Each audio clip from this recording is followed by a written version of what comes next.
To me, this is a world is flat moment, that the people who've learned to game the system, that this discomfort that we feel, we actually are right. Like, they actually don't understand the game they're in. Business is an infinite game, and when you play with a finite mindset, lots of people suffer, including the companies that they themselves are trying to build. That's the great irony. The great irony is the way you build great companies is with an infinite mindset. The way you build great companies is by prioritizing people before profit. The way you build great companies is will before resources. Both things important, but there has to be this general leaning where we can feel, when we come to work and feel like we're part of something bigger than ourselves, where we feel that our work and our effort is worth more than simply the money we make.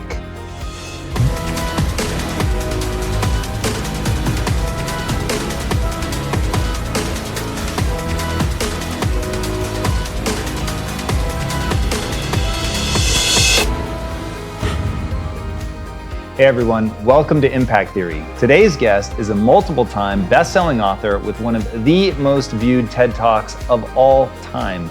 His talk, which popularized the notion of starting with why, has been viewed roughly 45 million times and translated into 48 languages. The speech he gave on millennials the first time I interviewed him broke the internet, garnering well over 300 million views and making him YouTube's 5th most searched term of the entirety of 2017. His unconventional views have made him one of the most sought-after speakers on the planet and have seen him invited to meet with the leaders of some of today's most important businesses and institutions, including Disney, American Airlines, Microsoft, the United Nations, the United States Congress, and multiple branches of the US military. He is a self-described, unshakable optimist who has dedicated his life to bringing to fruition a world where people feel fulfilled by their work. He is truly helping to shape the minds of the next generation of leaders. He is also helping to shape public discourse through continued contributions to such prestigious media outlets as the New York Times, Wall Street Journal, the Washington Post, the Huffington Post, MSNBC, and countless others. So please, help me in welcoming the man who has been described as a visionary thinker with a rare intellect, the author of Start With Why, Leaders Eat Last, and now, The Infinite Game, Simon Sinek. Good to see you. Good to see you too, man. So the new book, dude, it is wicked. It's really been interesting to see you call your Babe Ruth shot, say that you want to start a movement, and now be insanely consistent with the bricks that you would have to lay to actually get a mass of people on board with a movement. It was pretty exciting to read. Thank you. Really interested knowing how much your ideas are like mind viruses that get inside people's heads and really do echo through culture, dude, in a pretty cool way. It'll be interesting to see what happens with this one, because I think you're right on the money about something incredibly powerful. Define for us an infinite game. So in the mid-1980s, a theologian named James Carsey wrote this little book called Finite and Infinite Games, in which he defines these two kinds of games. Finite games, which have known players, fixed rules, and agreed upon objectives. Football, right? There's always a beginning, a middle, and an end. And the objective is to win the game. And then there's infinite games. Infinite games are defined as known and unknown players. You don't necessarily know who all the other players are. The rules are changeable. You can play however you want. And the objective is to perpetuate the game, to stay in the game as long as possible. What I find so fascinating about this idea when I first learned about it is we are players in multiple infinite games every day of our lives. There's no such thing as being the winner in your marriage, you know. There's no such thing as winning global politics, and there's definitely no such thing as winning business. Business is an infinite game. And yet, when we listen to the language of too many leaders, they talk about being number one, being the best, and beating their competition. Based on what? There's no agreed upon objectives, there's no agreed upon timeframes. And so what ends up happening is you have people building organizations and leading with a finite mindset, playing to win in a game where there's no such thing as winning. And when we play with a finite mindset in an infinite game, there's a few very predictable and consistent outcomes, amongst which include the decline of trust, the decline of cooperation, the decline of innovation, all of which contribute to the eventual demise of the organization itself. And so what I wrote about is what it means to lead with an infinite mindset, because we teach leadership as if it were a finite game. People start business with the goal of winning or being number one, and that's a problem because that's impossible. So what I wrote about in the infinite game is leading with an infinite mindset. So talk to me about why revenue is a mistake, because as a business leader, when you walk in, that actually seems like an agreed upon metric, certainly if you're playing to Wall Street, understanding your price per share, like what that means, the value that you're adding to shareholders. Like, I think most people at that level of business would say, what do you mean? We all know what the scoreboard is. There's nothing wrong with revenues. There are two currencies in the infinite game: will and resources. Resources is money. You need money to stay in the game, but you need the will of the people as well. And the problem is that when we organize to win, that means the score is more important than the inspiration and motivation that people have to give their blood, sweat, and tears. And when we prioritize resources before will, that's a problem. I've never met a CEO that doesn't believe their people are important. The problem is where on the priority list. Been to any number of presentations where they put their priorities on the wall. Number one, growth. Number two, shareholder value. Number three, our customer. Number four, our employees. There it is. See, I do care about our people. And the reality is, as social animals, we want to work for and we're willing to give our blood, sweat, and tears to leaders who understand that the balance of those two essential currencies, the balance of those two things is will has to come before resources. And that doesn't mean 90-10. When I talk about putting people before profit, people freak out, which is ridiculous. You need fuel for the car to go. Money is fuel for the organization, of course. Even if there's a leaning, it's 51-49, there has to be a slight leaning towards people, because there will always be decisions that a company has to make in which those two cannot both be supplied and one will have to be sacrificed. The question is, which will you always prioritize? Let me give you a hypothetical example to make my point. Two CEOs. The first CEO says, our number one priority is growth. And of course our people are important, because if we take care of our people, we will meet and exceed our financial goals. Second CEO says, our number one priority is our people. And if we take care of our people, we will always meet and exceed our financial goals. Which one would you rather work for? I don't want to prioritize. I mean, it's obvious, right? It's obvious. So this is what it means to prioritize will over resources. It has, of course, money matters, but the people matter more. Yeah, that's, it's one of those things that when you get into business that probably intellectually feels obvious. If you said that to people, they'd be like, yeah, I get that. But I think that it plays out so often the way that you explained it the first time. Like, we want growth. Yeah, of course, like, take care of the people. It's really gonna fuel the growth, all that. And it's, speaking from experience, it is very easy to slide into that mentality. And it is insanely difficult to execute at the level of, no, my people really do come first. They're gonna come first in not just what I say, they're gonna come first in policies that we write, they're gonna come first in the actions that we do. And one thing that I really liked about the book is you're intimating and at times just flat out saying it's also the best way to run a business if secretly what you really want are the profits. Why is that true? The best way to run a business when you secretly want the profits? No, it's the opposite. It's the opposite. Do you think that's true? Because I have actually seen, and maybe I saw in your book what I wanted to see. What it seemed like you were saying to me was, hey, don't run your business for a profit. Don't even have it in the back of your mind. Take care of your people. But the irony of ironies is, when you take care of your people and they trust each other, the profits will come. Oh, yes. Of course. Yes, of course. People who are willing to give their blood, sweat, and tears make for better, more profitable companies. People who are only there for their own selfish needs and would be willing to jump ship as soon as they get a better offer, they're not the best people to help build a company for the long term. We can throw money at people which will last for a while, and you can make a company look successful for a while, but it doesn't mean it can last. We can't judge a ship by how well the crew performs in calm waters. We judge a ship by how well the crew performs in rough waters. And the problem is in good times, we don't use all that extra money to take care of the people. We use it to distribute, and then when hard times come, sometimes there's not enough padding, and the culture hasn't been fostered over that time. But that is the irony. which is when we lead with an infinite mindset, and the leaders that do lead with an infinite mindset have disproportionately more successful companies, more innovative companies, more profitable companies, all of which are strong enough to last for a very, very, very long time.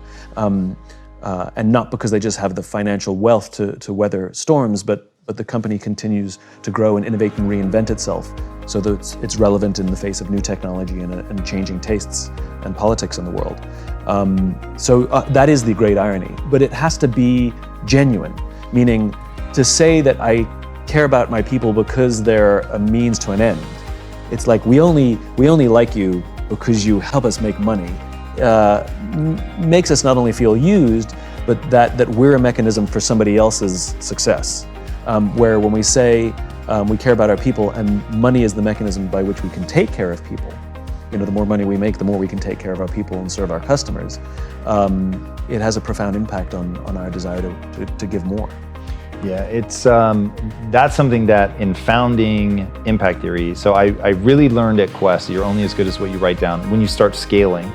And really having to crystallize it and put something down, it really does make your values insanely clear. And I started thinking a lot about safety and trust, which are two of the big pushes in your book. And I'd love to know, what do you see as the difference between the way that safety is being used now as safe space versus the way that you talk about safety in the book? Are they one and the same? Do you differentiate from a safe space? How do you think about safety? It has all those definitions. We want to feel safe at work, which means we feel that we can be ourselves. It means that we feel safe enough to raise our hands and say, I made a mistake, or I don't feel qualified for the position you've given me, I need more training, or I'm struggling at home, it's affecting my work, I'm scared, I need help. And to say any of those things with the confidence that our boss or any of our colleagues would rush to support us. Because if we don't create those psychologically and sometimes physically safe spaces, but those psychological safe spaces, what we end up is with a group of people who come to work every day lying, hiding, and faking. They're hiding mistakes.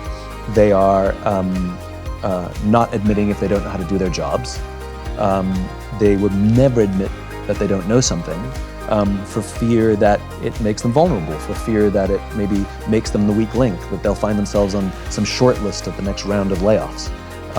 And the problem is how do you run a successful organization that's supposed to sustain over the long term, thrive over the long term, if people are literally hiding things that go wrong, not admitting that they don't know how to do their jobs, and never admitting they need help? That doesn't last. That doesn't last. And the problem is when someone leads with a finite mindset, where they attempt to incentivize performance. And by the way, you can't incentivize performance, you can only incentivize behavior. Then bad things eventually happen. That's interesting. Talk to me more about why can't you incentivize performance, and how do incentives end up influencing behavior?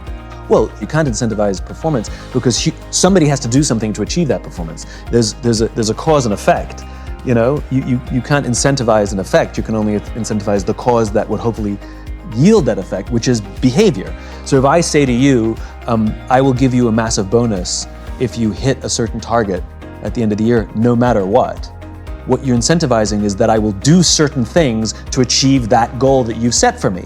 But the problem is when we apply excessive amounts of pressure, and it's at all costs, like my very livelihood depends on that, it can accidentally incentivize some quite unseemly behaviors, like hoarding information, right? Because this is what gives me my value, and I don't want to share information or things that I've learned with my colleagues and coworkers, which is madness. Or unethical behavior, stabbing other people in the back. And this is one of the problems with, I think, our modern business today, which is too much of business is run right now with an excessive amount of finite thinking. Now, there are always finite games within the infinite game. The infinite game, however, provides the context. And without that infinite mindset, all you have is win, win, win, win, win, win, win, which is unsustainable. An infinite game is not a series of finite games. It's unsustainable because nobody has that energy, and there's no such thing as a perfect growth chart. It doesn't exist. Really fast, tell me why isn't an infinite game just a series of finite games? For the same reason you can't just keep eating chocolate cake every day because it feels good. Because simply driving people gets exhausting. It destroys the foundations of trust. It destroys the foundations of cooperation. and when we don't work well together, share information, admit mistakes, there's no innovation. And we know what simply driving a series of finite games looks like. It looks like investment banking before 2008, which produced an artificial, a man-made recession. And so much of the finite thinking that we have today, unfortunately, is a really reasonably modern invention. It's not like business has always operated this way. The thinking of Milton Friedman, the 1970s economist, has really dominated sort of business theory today. He theorized that the responsibility of business, this is his definition, the responsibility of business is to maximize profit within the bounds of the law, right? What about ethics? You know, like a pharmaceutical company that raises the price on essential drug 200%, 300%, 500%, 800%, it's not illegal. It is unethical, right? It makes us uncomfortable, and yet the law is not broken. That's not a good enough standard to run a business. And it was his thinking that gave rise to the theory of shareholder supremacy, which was a theory proposed in the late 1970s, where we prioritize the wants, needs, and desires of a shareholder over the needs of the customer or the employee, which is like a coach who's trying to build a great team by doing what the fans want versus what the players need, right? That's basically shareholder supremacy. And as I said, it was just a theory proposed in the late 1970s that was popularized during the boom years of the 80s and 90s. Mass layoffs, where we use the livelihoods of human beings to meet arbitrary projections on an annualized basis at the end of the year, did not exist as a standard business practice prior to the 1980s. Did not exist. It was popularized during the 80s and 90s. The dismantling of Glass-Steagall, which was an act passed after the Great Depression to prevent another Great Depression from happening, and by the way, was extremely effective. Between the dismantling of the Glass-Steagall in the 80s and 90s and the Great Depression, there were a total of 0 stock market crashes. Since the dismantling, all in the name of corporate profit, we've had 3. We had the dot-com boom, Black Monday in 2008. In other words, when we play simply with a finite mindset, we actually do long-term damage to our own system that's supposed to benefit all of us. And I find that upsetting. We've seen the rise of Milton's, Friedman's thinking, rather. And like I said, his theories dominate business today. And we feel it. Not only have we had those stock market crashes, but anybody who goes to work today, there's a general feeling of unease, especially if you work for a company that embraces annual or even quarterly layoffs to meet arbitrary projections. Keep in mind, a lot of the companies that employ mass layoffs are profitable, just not as profitable as they would like. It's not like they're losing money and they had to do this to save the sinking ship. That's something completely different. These are highly profitable companies that missed a projection, and so they laid people off so they could meet that projection. There's something fundamentally wrong with that. And we know it because we feel it at work. We see this decline of trust. We are not loyal to our companies anymore. Why would we be? They're not loyal to us. And leaders set the tone. So when companies are loyal to us, we will give loyalty back to them. When they're not loyal to us, why would we be loyal to them? I'm tired of CEOs telling me that millennials these days don't stick around very long. Well, why would they if you don't offer them any kind of loyalty back? And it's not for the people to prove to you that they're loyal, it's the other way around. Leaders set the tone. And so it's because of this general business theory that we've seen a steady decline, a steady erosion of loyalty in the business world today. We don't want to work at a company for 20 or 30 years, mainly because we're not sure we could. We're not sure that the company actually cares to keep us around that long. And so we constantly have our eyes open and we're constantly scanning. We come to work feeling uncomfortable that some of the decisions that are being made don't benefit the good of the employee, that it really benefits this artificial constituency that we call the shareholder, which is really just a bunch of institutional investors. There's this shareholder myth because there's been a steady decline of the middle class being involved in the stock market for years.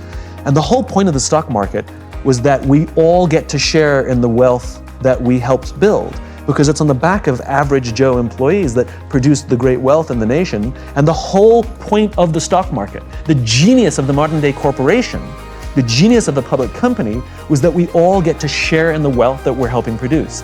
Unfortunately, over the course of the 80s and 90s, we've seen systems produced where we're seeing the general population, the middle class, actually be less included in that success.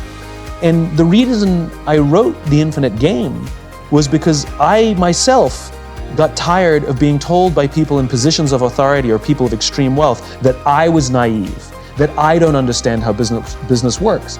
And for many years, I believed them. I thought maybe I am the dumb one, right? We all kind of feel that because they have the power, they have the authority, they have the money, they know more than we do, but we still go to work and feel uncomfortable. And it turns out that that discomfort, that gut feeling that says that there's something wrong here, turns out that the majority actually knows something. And to me, this is a world is flat moment, that the people who've learned to game the system, that this discomfort that we feel, we actually are right. Like, they actually don't understand the game they're in. Business is an infinite game, and when you play with a finite mindset, lots of people suffer, including the companies that they themselves are trying to build. That's the great irony. The great irony is the way you build great companies is with an infinite mindset. The way you build great companies is by prioritizing people before profit. The way you build great companies is will before resources. Both things important, but there has to be this general leaning where we can feel. When we come to work and feel like we're part of something bigger than ourselves, where we feel that our work and our effort is worth more than simply the money we make. We know that, right? And so for me, I got tired of being told I was naive. I got tired of being told that I don't understand how business works. And it turns out that me and the majority of people actually understand more. We may not understand the mechanics, but we understand that what's happening isn't right. It doesn't feel right. Did you have a breakthrough moment? Like, what was the thing that made you go, actually, I'm not wrong?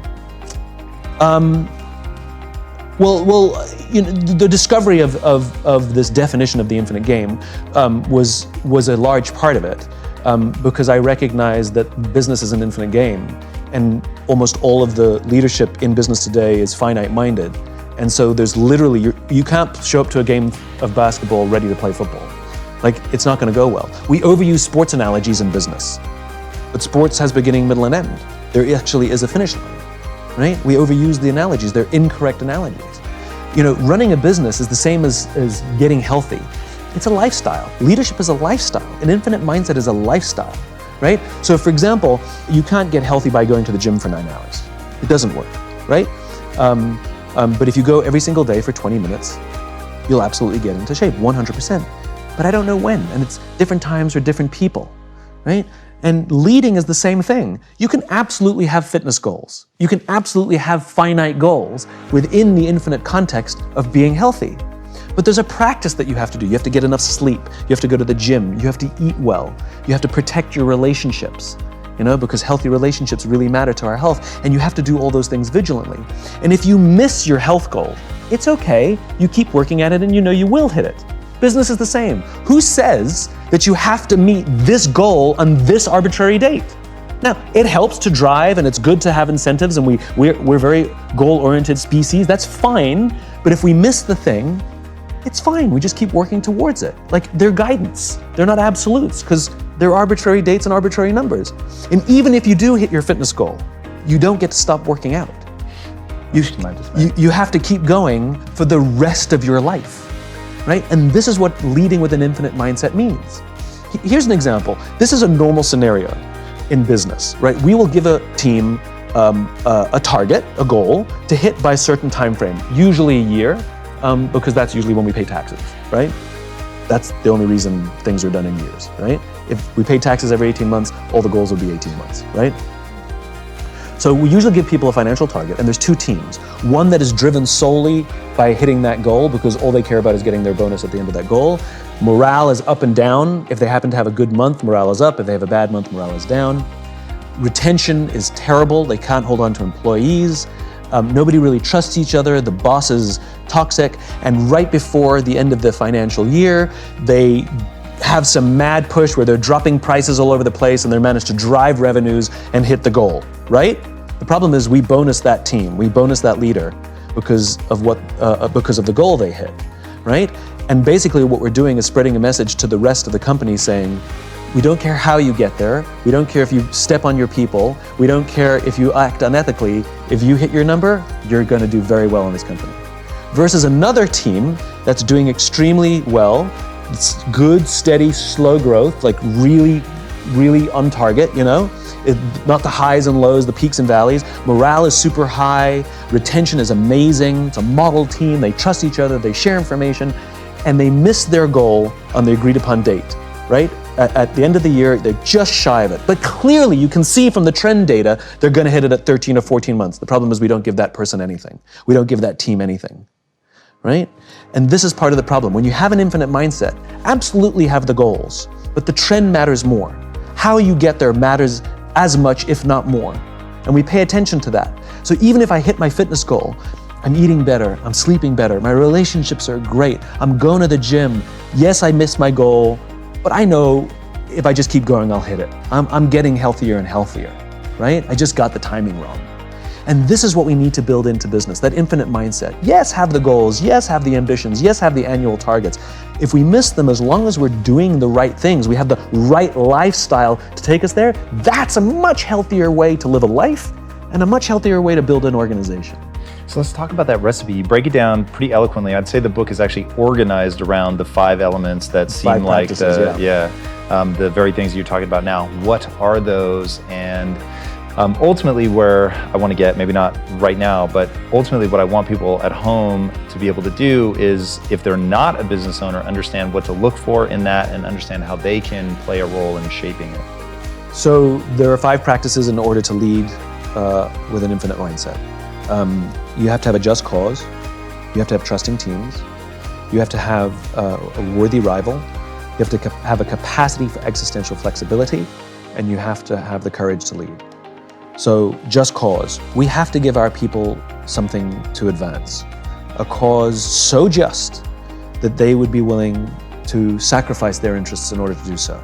In other words, turn down a better paying job, or frequent business trips, or working late hours. And though I may not like those things, I do them because it feels worth it, because I believe in what I'm a part of here, because I feel that I'm helping advance, because there's no achieving in the infinite game.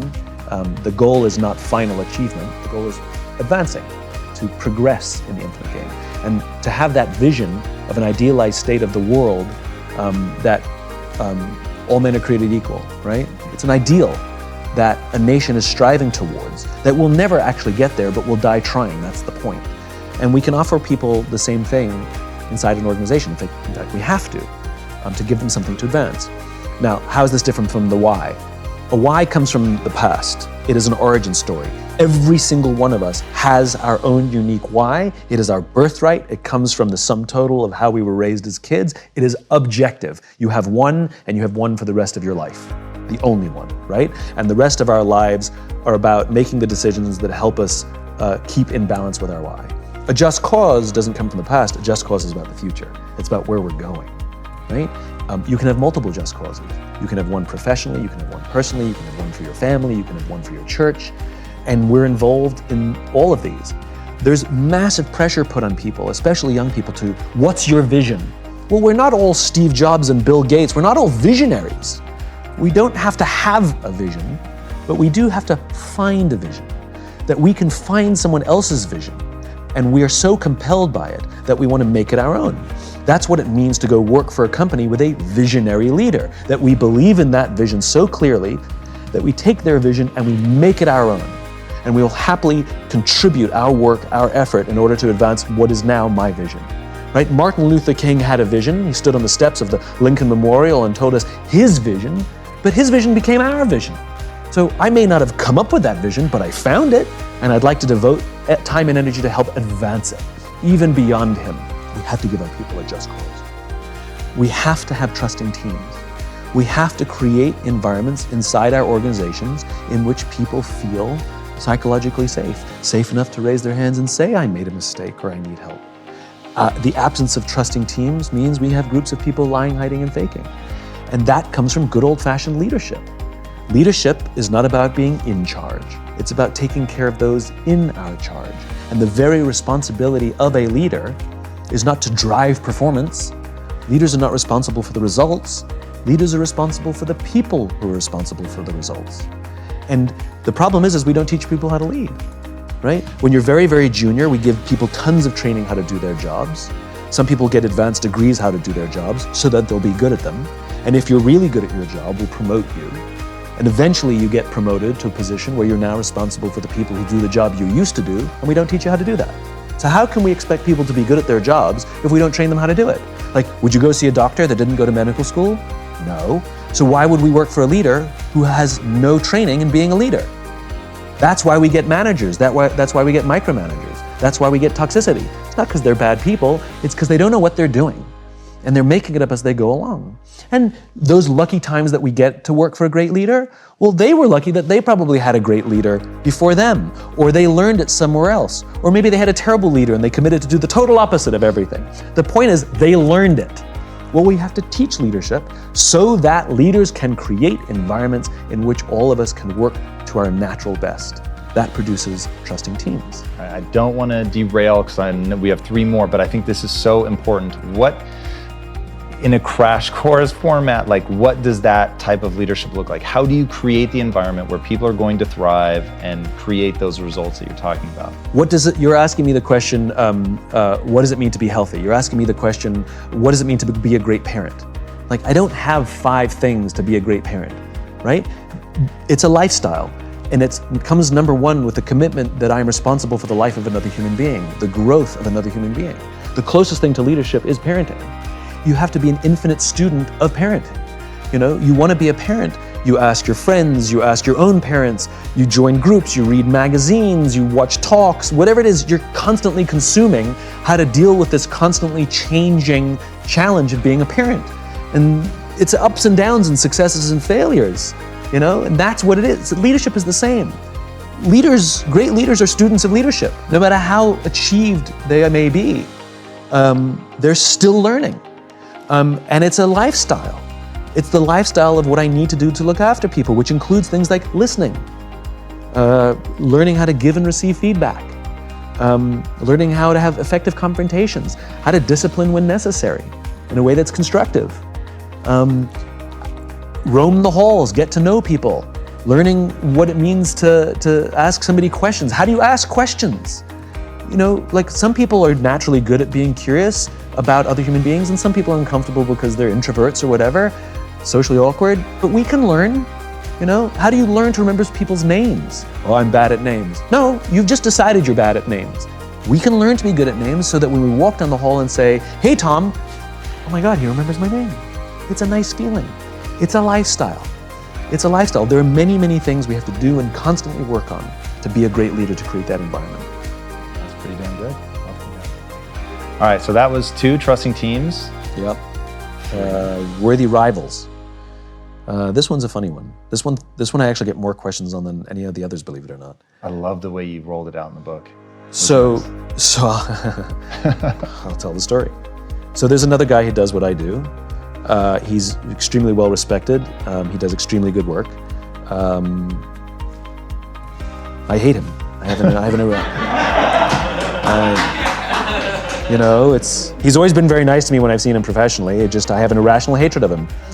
And whenever his name comes up, it drives me nuts. Like people bring it, like we hired him, and I was like, oh.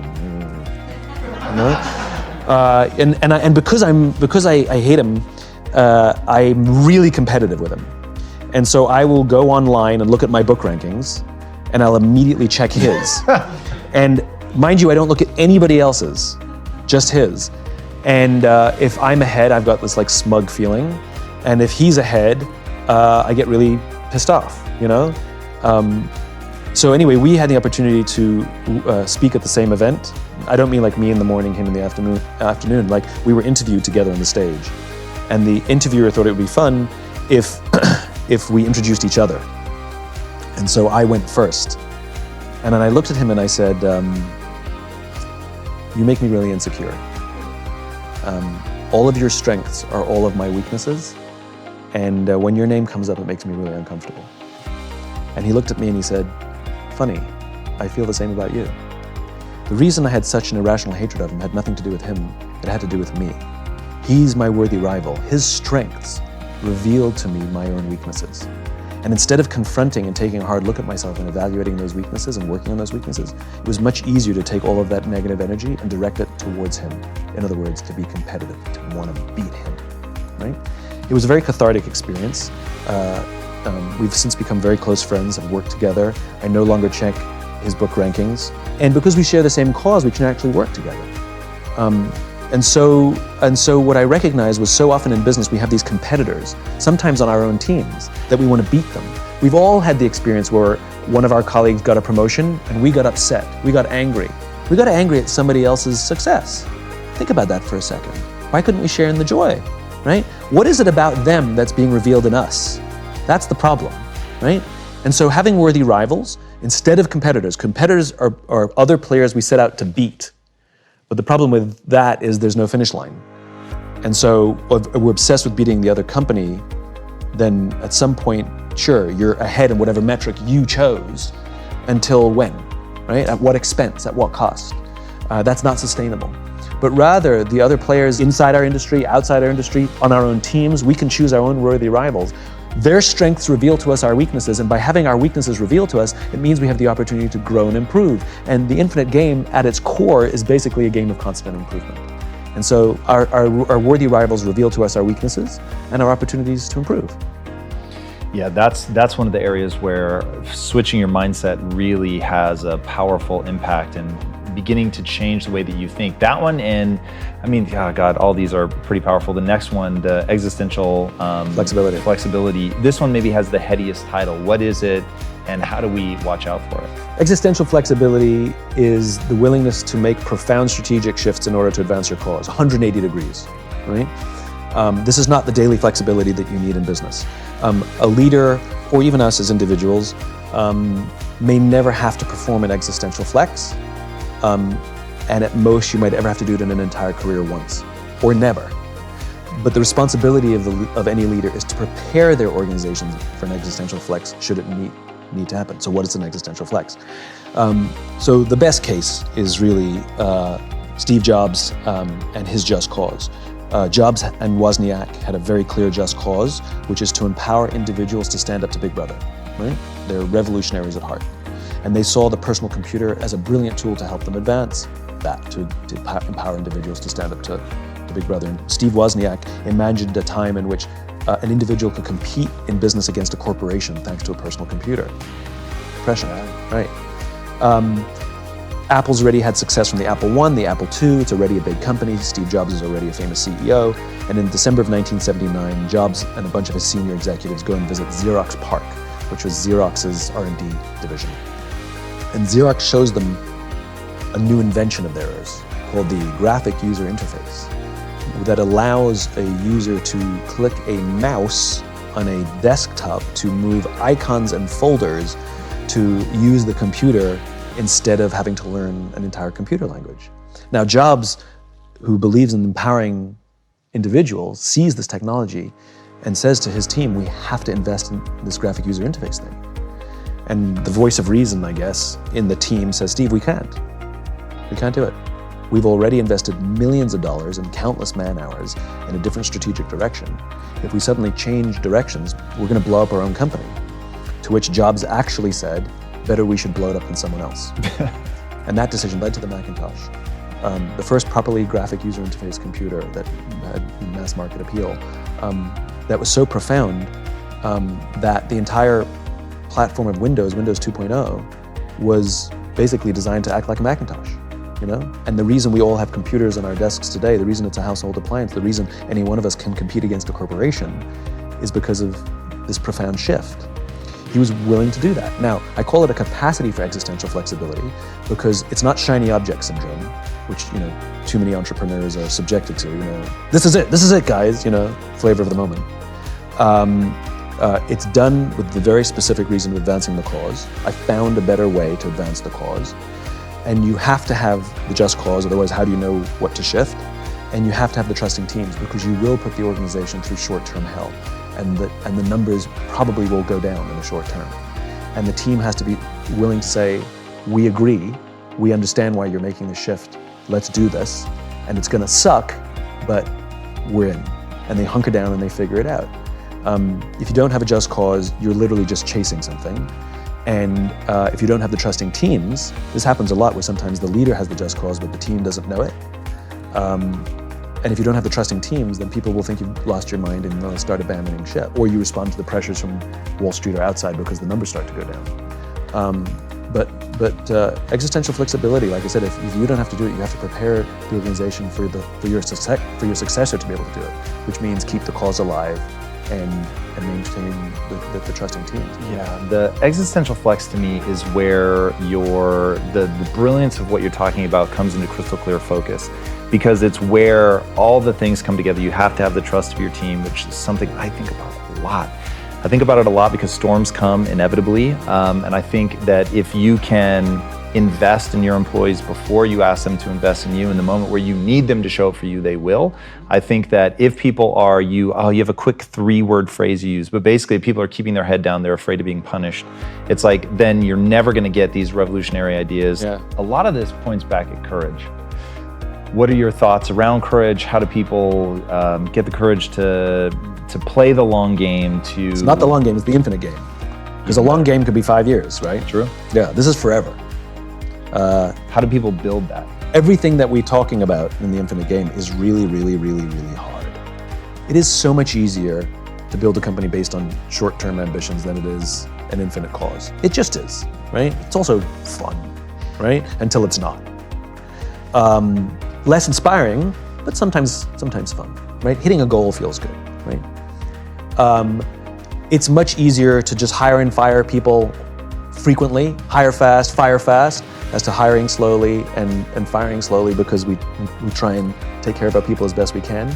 It's hard to build teams. All of that stuff we talked about leadership, like what am I supposed to do to build a trusting team? Well, I wish I could give you a list of 5 things. It's really, really hard to be a parent.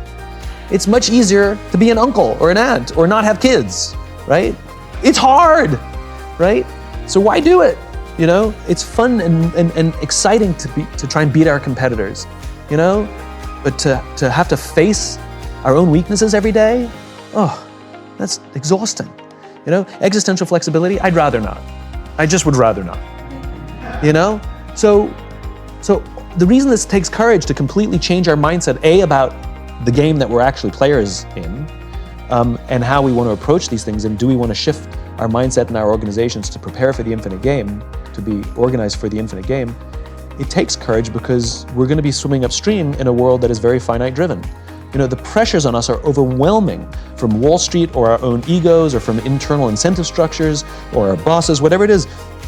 The pressures are overwhelming for us to play the finite game. And so how do you stand up to massive external pressure? Courage.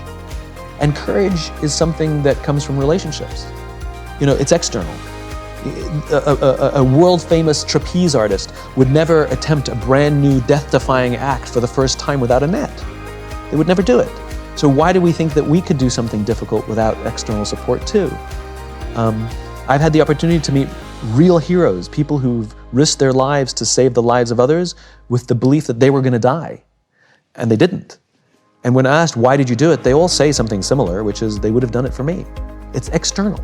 And so we have to take the time to foster and take care of people around us, to nurture our relationships, because when we're going to be doing something difficult, when we're going to be swimming upstream, when we're going to be innovating and doing something different, there are days we're going to doubt ourselves. There are days we're going to get knocked in our ass. There are days that storms are going to rise, and we have to have people who say, I got your back. You need to do this. We need you. The world needs this. Keep going. I believe in you, you know? And so courage comes from not only our willingness to do that for others, but then their willingness to do it for us. And if we commit ourselves to a just cause and we're willing to do those things, then, you know, the great thing is we take a lot of people with us and change the world for the better. And isn't that sort of the point of an infinite life? To leave this world in better shape than we found it, to leave the companies that we work for in better shape than when we started, to leave our families stronger and better capable than they can do without us. You know, isn't that what it means to live an infinite life? That we can literally live on beyond our own lives. So now when people have that and they take that mantle on and they have the ecosystem around them that gives them that powerful support that they need to really be courageous, and I'll assume for a second that the people watching this, they have that. One thing that I imagine a lot of people feel helpless to do is influence the culture of the company that they're already in. So what is your advice for somebody that's in a company that they don't have an infinite-minded culture? Don't be there? No. Don't try and influence that which you cannot influence. Don't control that which you cannot control. You know, an infinite mindset means that is something I can't do, but I can influence and take care of the people to the left of me and to the right of me. I can take care of the people who work for me. I can even take care of the person I work for. Sometimes we have a toxic boss, not because they're bad, but because we don't understand the pressure they're under. Sometimes to simply exhibit empathy to our boss. You know, hey boss, you were really harsh on us today. Everything all right? What's going on? I'm worried about you. You know, I'm here. Like we can succeed together. We're here to help you. You know, no matter where we are inside an organization, leadership is not about rank or authority. Leadership is taking responsibility for the people around us. And so anybody on any team at any rank at any level can be a leader. The first choice is that we have to want to be. A dear friend of mine, Lieutenant General George Flynn from the Marine Corps, said that the first criterion to being a leader is you have to want to be one. So any of us can volunteer to be a leader. And that's what you do. You commit yourself to seeing that the people with whom we work on a daily basis love coming to work. They feel that someone's got their back. They feel supported. They feel that they have top cover. They feel someone cares about them as a human being, listens to them, knows their story, allows them to be themselves. We can be that leader. And what you start to see is those teams becomes really high performing. Those teams become super tight. And you start to hear rumors across the company because everybody wants into that team because apparently it's a great team to work with, to work on. And before you know it, one of those people goes and moves to another team and they take everything that they learn, leadership has learned, and they do it for another team. And if you take that infinite mindset, then eventually the tail will wag the dog. And it doesn't matter if it's this CEO or another CEO because we will outlast whoever's in charge right now, and that's the goal. We're doing this for the good of the organization. We're doing this for the good of the cause, right? And the tail can wag the dog. I love that. I think you've got your finger on something so important right now, and I can feel this shift. I can feel that there's a shift happening, but they need the words to understand it, and I feel like your book delivers that. And to me, it was when you were explaining that the breakthrough moment for you was when you read about infinite games, and suddenly you had the lexicon with which to conceptualize all this. And I feel like what your book is delivering on is giving people the framework with which to understand it. I can't remember where I saw this, but there was something that said, oh, there's this color, a shade of blue that's been lost forever, not because it doesn't exist in waveforms of light, but because we don't have a word for it. And because we don't have a word for it, we can't conceptualize it. And thusly our brain just shunts it off into one of the colors that we do have a name for. I thought, whoa, that's so powerful and so true and so accurate to the way that the brain works. And reading the book, that's what this felt like. It was like now people are going to be able to talk about it in a way that's going to let them conceptualize what a company culture can be, the way that the company can be driven by something bigger than the profits. It gives them that organizing principle. I think that's so incredibly powerful. Thank you, I appreciate that. And I agree, and I mean, that's what happened for me, which is I found words for the discomfort I had. I had words for, when people called me naive and said, you don't understand how business works, I didn't have a response because I didn't have words. I just had a feeling. And they had more success than me and they had more power than me, so I didn't say anything. Call me old-fashioned. I'd like to work for a company that outlasts me. I'd like to work for a company where I can feel like I can be myself when I go to work. I'd like to work for a company where I feel that my boss actually cares about me like I'm a human being, rather than just a number on a spreadsheet. Where can people find more about you? Where can they engage in this movement? All the usual places. The interwebs and the LinkedIn's and Facebooks and Twitters and Instagrams and all those things. I think the question is, when people say, how do I join the movement? How do I be a part of it? I always ask people the same thing, which is be the leader you wish you had. Become a student of leadership. Study it, read about it, watch things about it, practice it every day. Be a parent, join the movement means I'm going to take care of my team. Sometimes I'm in a leadership position and sometimes I'm not, and it doesn't matter. I'm going to practice leadership. If I'm a salesperson, if I work at the check-in counter of an airline, I'm going to take care of the people I work with. I'm going to take care of the customers as if they're my family. practice leadership, learn about it, study it. Because I do these things because I recognize I'm just a piece of a jigsaw puzzle. It's one of the reasons I wanted to come talk to you on camera. It's because, when we do a jigsaw puzzle, the first thing we do is lean the picture, the box against the wall, and then you start putting the pieces together to build that picture. My job in this movement, I'm the guy who points at the box. Right? I'm the one who's pointing at the picture, maybe pointing out a couple of the pieces and where they go, but I need lots of people to join me. We need lots of people to join us. Who say, I have a piece of the puzzle. I'm willing to lead this way. I'm willing to abandon Milton Friedman ideals and do something bigger, something more. Live with an infinite mindset, lead with an infinite mindset, and put their piece down and say, how can I help build that vision? We need the army. And so how people can engage in the movement is actually practicing all the stuff. More than anything else, that's what we need. What's the impact that you want this book in particular to have? I know your life mission, you've articulated that well, but what do you hope is the impact of this book? The book is written for two reasons. One, it's to rally those who know that we have to do things differently and give them the words and some of the guidance on how to do things differently, how to play with an infinite mindset in the infinite game. And the other reason is to help us recognize those finite players, because we're going to have to work for them, buy from them, and invest in them. And it's okay if they're finite-minded, but we have a right to know.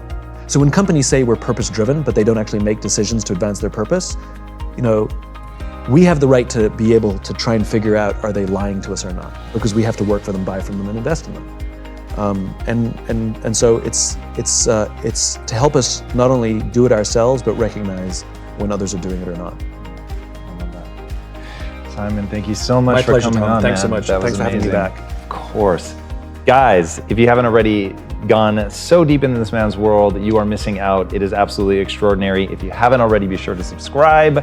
And until next time, my friends, be legendary. Take care. Simon, my man, that was wonderful. Your book's amazing. Your idea of Tom is just this vast collection of narratives that you've constructed around your own experiences. And it's layer on top of layer on top of layer on top of layer.